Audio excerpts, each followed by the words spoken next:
Hər vaxtınız xeyir olsun, xoş gördük. Bugündən etibarən Çekin adlı verilişimiz başlayır yayıma. Bugündən çekinin ilk buraxılışıdır. Xeyirli uğurlu olsun Amin, deyək inşallah. hamımıza, hər birimizə. Mövzusu nədir əsas? Mövzusu deməli hamımıza kifayət qədər maraqlı olan turizm, daşınmaz əmlak, İstər yayda, istər qışda. Yəni bu mövzu kifayət qədər aktualdır. Gündəlik kirayədən tutmuş, yəni daşınmaz əmlakın satışına qədər. Turizm geniş sahəli bir mövzudur. Bu mövzunun problemlərindən, makler fırıldağından, gündəlik kirayə üçün ev götürən insanların yaşadıqları çətinliklərdən danışacağıq. Belə düşündük ki, bugün bizdə də yaxın olan, Qəbələdə evi olan Fərid Rəsulu dəvət eləyək. Çünki o da orada həmin Qəbələdə turizm işi ilə məşğuldur. Bizim də elə orada evimiz var. Biz də bu sahədəyik. Düşündük ki, yəni bu işin incəliklərindən Fərid daha yaxşı danışa bilər. Fərid, xoş gördük səni. Bu tıxacda bizi nəzərə aldın. Yəni o boyda yol durdun, gəldin. Çox sağ ol, var olasan. Uğurlu olsun İsmail və Əhməd. Baş sponsor Esmar House. Biz illərdir bir-birimizi tanıyırıq, ilk dəfədir bir yerdə söhbət eləyirik. Yeni layihəniz inanıram ki, maraqlı olacaq. Adından bəlli də marağı. Bu qədər işlər görürsən, biz də sosial şəbəkədən izləyirik səni. Təbii ki, digər izləyicilərin kimi. Ümumiyyətlə bu qədər işi bir vaxtda necə bacarırsan? Artıq hər şeyi planlamışam. Əvvəllər çətin idi. Artıq hər şey plan üzrə gedir. Bəzən boş qalıram, darıxıram. Yəni mənim həyatda ən acığım gələn gün 6 və bazar günləridir. Çünki orada adam bir iş tapmır eləməyə, amma o da nə formasa da, hansısa bir formada dəyərləndirirəm, hər hansı bir rayona səyahət filan eləyirəm. Yəni işləmək mənim üçün bir həzdir, bir maraqdır, yaşam tərzidir. Artıq bu tərzə mənim ailə üzvlərim də öyrəşib, hətta oğlum da öyrəşib. O da zəhmətkeşdir. Yəni zəhmət olmasa iş olmaz. Siz də zəhmətkeşsiniz də. Yəni sualı mənə verirsiniz, siz də qarşı kimi işləyərsiniz. Yəni bu dövrdə dayandınsa, məncə geri gedəcəksən. Çünki zaman elə irəliləyir ki, elə dövran gedir ki, 5 il öncəki reallığla indiki reallıq üst-üstə gəlmir. Ona görə mən də daim axtarışdayam, daim yenilikdəyəm. Ona görə belə dayanmadan işləyirəm. Əla. Bilirsən də, yəni mövzumuzun, podkastımız daha çox turizm, əmlak sektorundadır. Sən də bu sahədə, yəni varsanı bir növ biz də həvəslənmişik də Fəriddən təbii bu işə başlayanda. Ümumiyyətlə bax, səndəki həvəs hardan yarandı? Qəbələdə sırf bir ev, turizm sahəsinə daxil olmaq. İstəyərdim bir o həvəsi biz izləyənlər üçün biraz açasın. Həvəs nədir? Biraz pul düzəltmişdim. Sonra oturdum, fikirləşdim, nəsə eləyim, hansısa bir biznes eləyim. Sonra baxdım, fikirləşdim ki, mənim bacardığım iş, nəsə hazırlamaq, media işi, yəni televiziya verilişi və yaxud hansı bir internet layihələrdir. Başqa biznesdə özümü görə bilmədim. Çünki restoran açmaqdır, odur, budur. Onların mən hamısını araşdırmışam, baxmışam. %90 bu işlə məşğul olmayanlar, alver edə bilməyən insanlar o işi bacarmır. Mənim özüm olmadan idarə olunacaq bir iş budur. Özün Bakıda, ev Qəbələdə sistemi qurursan, bu işi idarə eləyirsən. Bu tərəfdən maraqlı gəldi. Sonra Qəbələyə bir dəfə evlərə getdim, qaldım, baxdım, gördüm ki, qardaş bu o deyil. Yəni ev vermək istəyən adamlar, yəni burada birinci evi düşünmür, yəni qonağı düşünmür. Birinci pulu düşünür. Amma mən burada tam fərqli elədim. Birinci qonağı düşünüb, sonra pulu düşündüm. Yəni hər işdə belədir. Birinci adını düşünüb, sonra pulu düşünəndə həmişə pul sonra özü gəlir. Yəni bu misaldan başladım. Nə yaxşı ki başlamışam. Yəni bu dəqiqə demək olmaz ki, mən bu işləri görmüşəm, hər hansı bir böyük mənfəətdəyəm. Bu işin mənfəət söhbəti yoxdur. Və niyə görə elədim? Sonra fikirləşdim ki, bu pulu yatırıram. Biznes kimi olmasa da mülk kimi sənindir. Yəni ən pis versiyada bir Qəbələdə evin olacaq.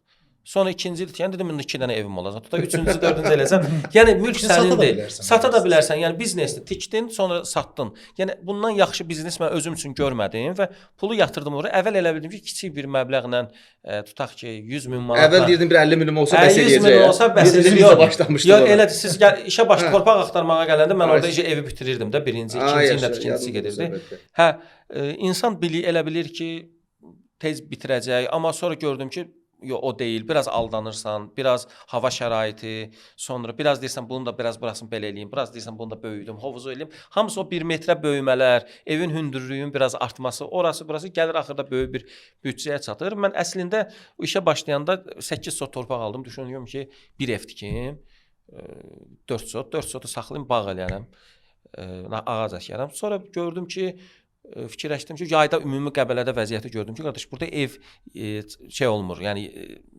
nə qədər olsa tələb təklif söhbətidir də. Yəni bütün evlər dolu olur yayda. Dedim hələ bunu eləyirəm. Maşınımı satdım, ikinciyi də başladım tikməyə. Dedim evi yoxdur da, nə olar. Birinci evi işlədi. Sonra proses gedə-gedə digərini də bitirdi. Və müştərilərlə ən çox hansı məsələlərdə problem yaşayırsan? Ən böyük problem o dominonun daşı tez-tez itir. Nərdin daşı itir, onu deyirlər.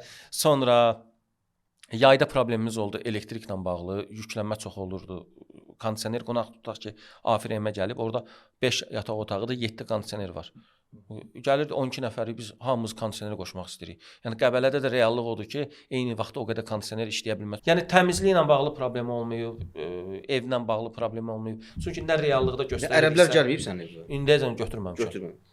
Bu əslində irqçilik deyil. Hətta mən xaricə getdiyim evdə görmüşəm Airbnb-də, onlar da bəziləri var ki, ərəb götürmür.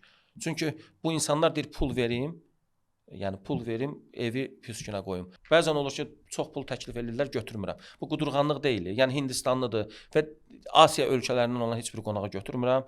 Airbnb-dən gəlsə də, Booking-dən gəlsə də mümkün deyil. Çünki mən bilirəm ki, sonra o evdə gedib mən onların qoxu söhbəti var. Yəni o necə davrandıqların qoxu, yəni onlar bilirəm necə ayaqqabı ilə yatağa girirlər. Mən o şeyi bilirəm. Mən keçən necə bir şey baş verdi. Yayda bir qonaq gəldi. Biz şəxsiyyət vəsiqəsini atdı, bron elədik. Ailə dedim, okey. Dedi şeydən gəlirik, xaricdən gələcəyik. Biz də varmadıq ki, bu hansı xarici ölkədir. Mənə maraqlı deyil ki. O gəldi. İşçimdir ki, bir nəfər var, bu yoldaşıdır. Azərbaycanlı tutub. Deyəsən bu ərəbdir. Dedim, nə bilim, dedim artıq gəlib də bu qonaq ödənişini eləyib. Bu Azərbaycandan evlidirsə dedim şey deyil də. Ya problem olmaz. Ya problem olmaz. Yəni Azərbaycanlılarla gəlib də bu, yəni ailədir. Heç nə çıxanda bir də gördüm ki, Nurlan bir dənə video atdı ki, qardaş, bu ayaqqabı ilə girib pastelə. Hə, ayaqqabı izləri var şeydə, pasteldə. Kömürü nə bilim töküb hovuzun içinə, nə qalaya bilmir şeyi. Yəni mən orada bir günün onun gəlməsin, o pastellərin hamısını, örtüklərin hamısını dəyişdi yeniləri ilə. Yəni yuyulası deyildi də. Yəni bu ev sistemində onlara ev vermək düzgün deyil. Nəyə çox dəyişirsən evdə? Nə? Ən çox çaynik sınır. Artıq demişəm ki, 5 manat, 10 manat çaynika görə al. Almaniyaya gedəndə oradan almışdım böyük boşqablar filan, hamısı rəngli. İnan Allaha sezonun sonunda oradan yəni hərəsindən birindən 12 almışdım. Birindən 4 qaldı, birindən 3 qaldı. Yəni bu amortisasiya xərcləri olmalıdır. Yəni o xırda şeylərdə, yəni bir qonaq bir dənə şey sındırdısa, əlbəttə ki, ondan bir şey tələb etmək olmaz, amma bir neçə dənə şey olanda demişəm ki, artıq bunun özü təklif eləyir ki, bunun qiyməti nədir?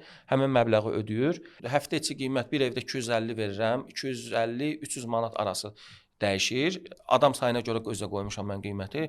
2 nəfər gələndə az ödəyir, 12 nəfər gələndə çox ödəyir. Çünki bu reallıqdır da, yəni 12 nəfərin pulu çox olmalıdır. Ən çox da 12 nəfərlik ev çox işləyir. 3 ailə atışır, gəlir, hərəsinə 100 manat, 150 manat belə pul düşür. Bu formada mən eləmişəm ki, 2 nəfər gəlməsi mənim evimə sərf eləməz əlbəttə ki. Minimal 2 nəfərin qiyməti o da 250 bu dəqiqə indiki dövrdə 250-300 manat arasıdır. Bax Fərid, sən Qəbələdə evə başlamamışdan əvvəl birinci Neftçalada elədin də, yəni bizim zonamızda. Neftçalada başladın, Afrin tikdin, sonra Qəbələdə.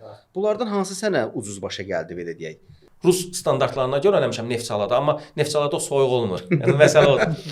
Neftçala bu kirayə deyil də. Yox, öz evimdir. Özüm elədim onu o vaxtı. Hovuzunu tikdim ora-bura. Mən həmin vaxtı Qəbələdə eləmək istəyirdim. Əslində onda turizm şeyi var idi beynimdə, onu eləyim. Sadəcə dedim balaca bir dənə buraxsan AFR-mi düzəldəcəm, özüm üçün yer eləyirəm rayona gedəndə qalmağa, atamgilin evin yanında.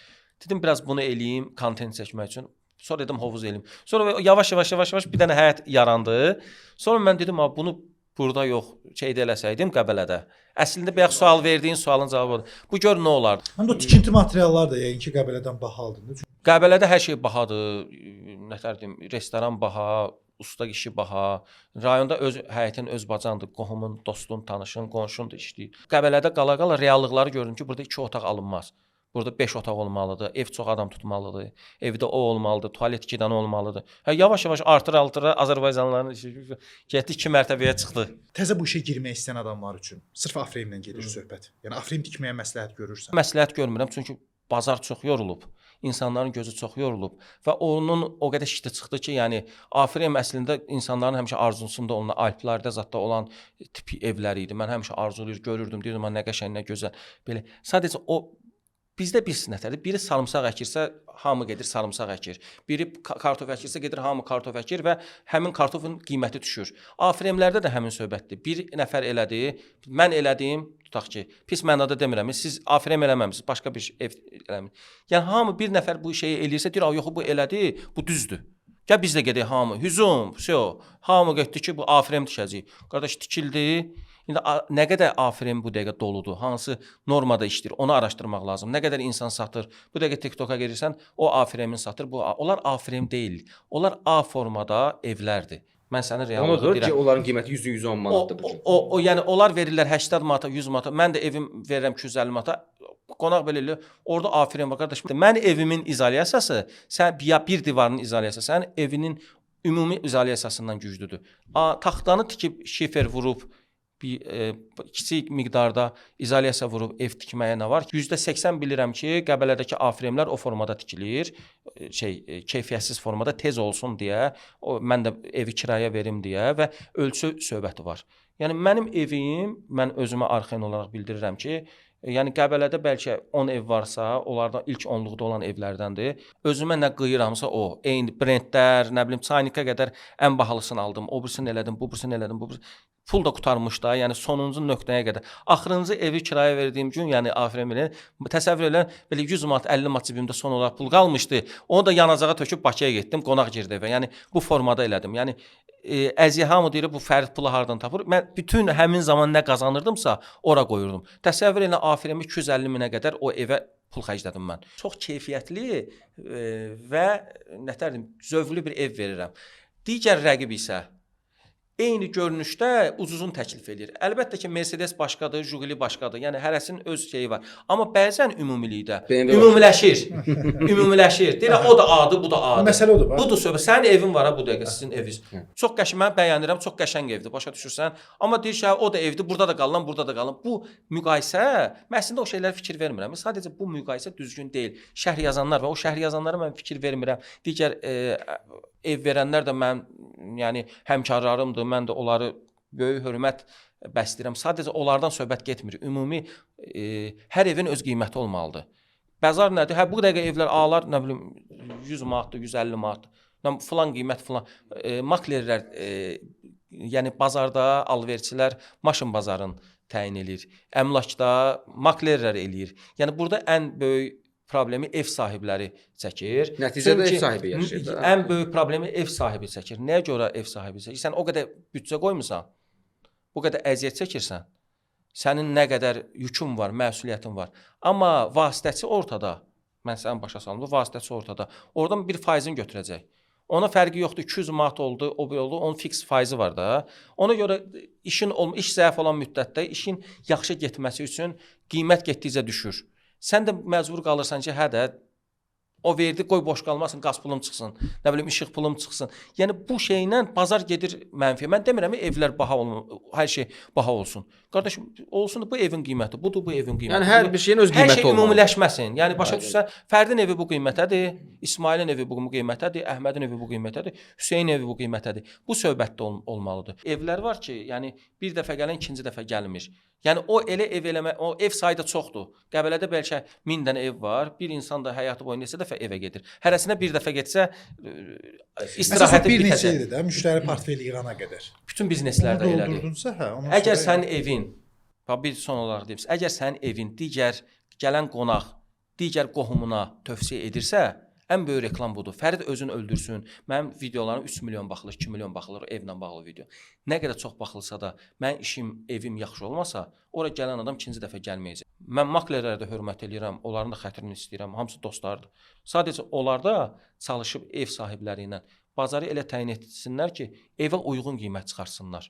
Odur söhbət. Bir dəfə pəncərənin pultu işləmirdi, o açılan pəncərə. Qonaq dedi ki, sən reklamda demirsən ki, bu pəncərə açılır. Dedim, xarab oldu da, indi açılmır. Dedi, yox, açılır. Müştəri haqq qardaş deyir, mən o pəncərə açıb vannada çinmək istəyirəm. Alınmır. Çox sağ ol Fərid. Çox sağ ol. Bu günlük Gəldin, belə deyək, işimizə dəyər verib gəldin. Xeyirli olsun. Çox sağ ol. Bu günlük check-out eləyək. Check-out. Günlük check-out eləyək. Neçədə 2-də Çıxış eləyək. 12-də çıxırıq. 12-də çıxırıq. 2-də giririk. İkidə- Sağ ol. Sağ ol. Çox sağ ol bir Sağ daha. ol. Var ol.